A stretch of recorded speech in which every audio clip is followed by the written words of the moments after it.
your syllabus with me, and this is your Hindu Marriage Act 1955 going on. Now we have next section with us, section 16.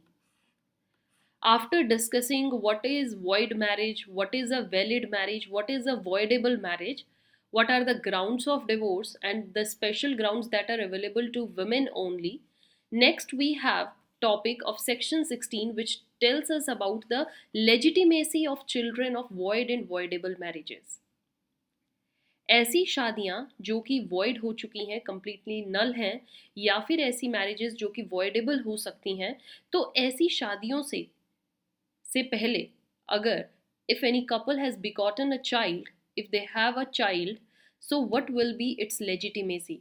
Will we will whether we will cover them in a legitimate child uh, part, or whether they will be treated as a illegitimate child. So we will understand this concept in this session. Listen it carefully.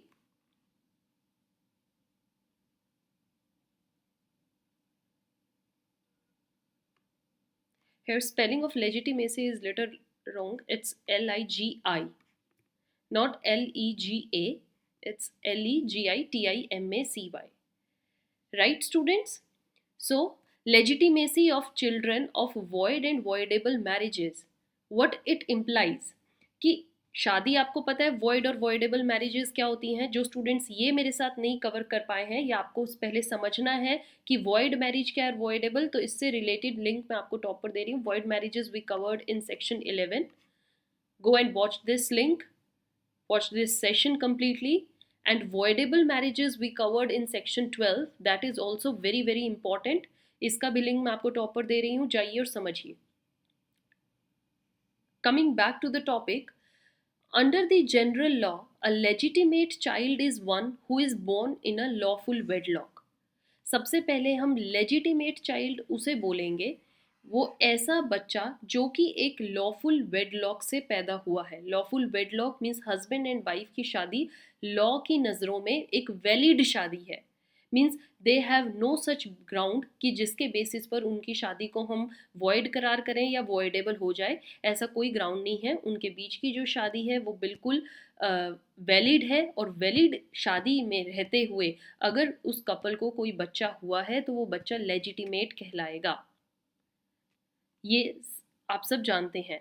And a child born out of void marriage, लेकिन अगर कोई void marriage है और उन शादी से अगर कोई बच्चा पैदा हुआ है तो उसको देखिए, जनरली देखें तो जब उनके माता पिता के बीच की ही शादी को वॉइड करार कर दिया गया है तो जो बच्चे का अस्तित्व होगा, it will be in English language we will call them a bastard. But this would normally cause a great hardship to a child. If we look from the point of view of a child, what is his or her fault? Right? She never, or he or she never knew about the actual validation of the marriage of their parents. उनको नहीं पता कि उनकी बीच की marriage जो थी वो void थी या voidable थी. They just came into the world out of that process, and that child has no ground कि वो इस चीज़ हार्डशिप को झेले. उनके ऊपर इस चीज़ का कोई बर्डन नहीं होना चाहिए. And to stop that burden, this section 16 is very important to read, to understand. And I hope कि इस सेक्शन को हर कोई जाने, सोसाइटी के हर पर्सन को इसको जानना होगा.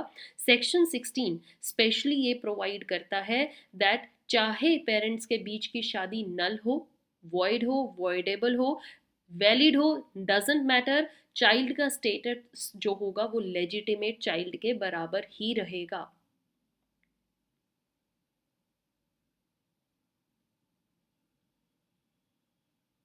All right, that child will be treated equally like a legitimate child. So section 16 provides that. You can even write down in your notes. I'm putting here a star.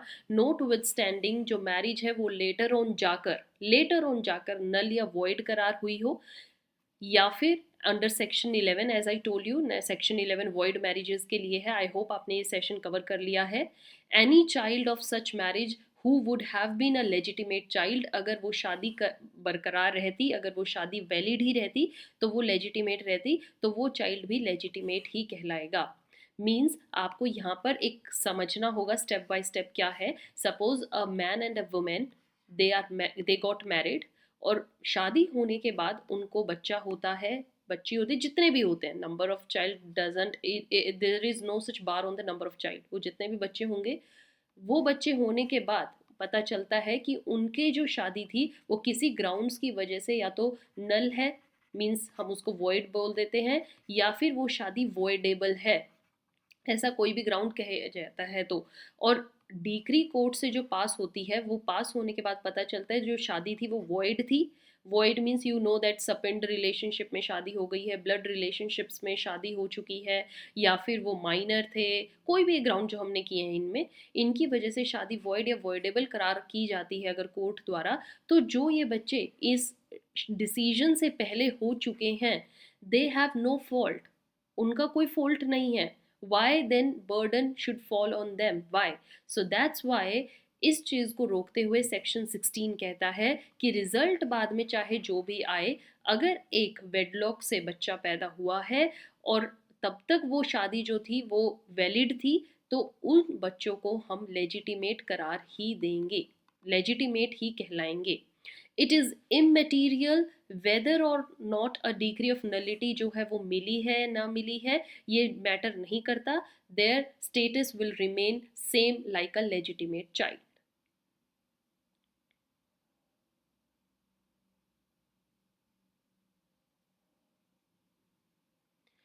Moving next, what further this section tells us, it has also been provided कि अगर कोई decree जो है court से वो grant होती है in respect of voidable, same is in case of voidable marriage जो सेक्शन 12 में हमने करी है, एनी चाइल्ड बिगटन और conceived before that decree is made, means वो डिसीजन आने से पहले अगर कोई जो शादीशुदा कपल से कोई भी बच्चा अगर कंसीव हो जाता है, means that child has came into existence whether in the mother's womb or out of mother wombs, existence में आ चुका है, तो वो बच्चा legitimate ही होगा, would have been the legitimate child of the parties to the marriage if at the date of the decree it had been dissolved. अगर decree वाले दिन वो शादी डिसॉल्व हो जाती है और उससे पहले अगर कोई बच्चा है एग्जिस्टेंस में, इट विल बी, ही और she will be a legitimate child.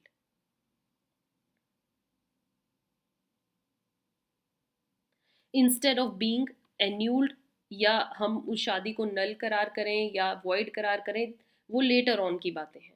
दस, अगर हम इस पूरे सेक्शन के क्रक्स को समझे, कंक्लूजन को समझे, तो ये सेक्शन हमें ये बता रहा है दैट यहाँ पर जो एक लीगल फिक्शन यहाँ पर आती है, फिक्सो जुरिस, a child born of a void और वॉइडेबल मैरिज, उस चाइल्ड को लेजिटिमेट चाइल्ड के इक्वली ही ट्रीट किया जाएगा और वो अपने पेरेंट्स का लेजिटिमेट चाइल्ड होगा. लेजिटिमेट का मतलब क्या है कि इनहेरिटेंस के जो राइट्स होते हैं, सक्सेशन के जो राइट्स होते हैं, प्रॉपर्टी पर जो अधिकार होता है, राइट, ये सब चीज़ें उस बच्चे पर भी इक्वली अप्लाई होंगी. He will be treated a legal child of their parents, legitimate child, and such child is to be regarded like he will have all rights of inheritance and succession. इस particular section का meaning ये है.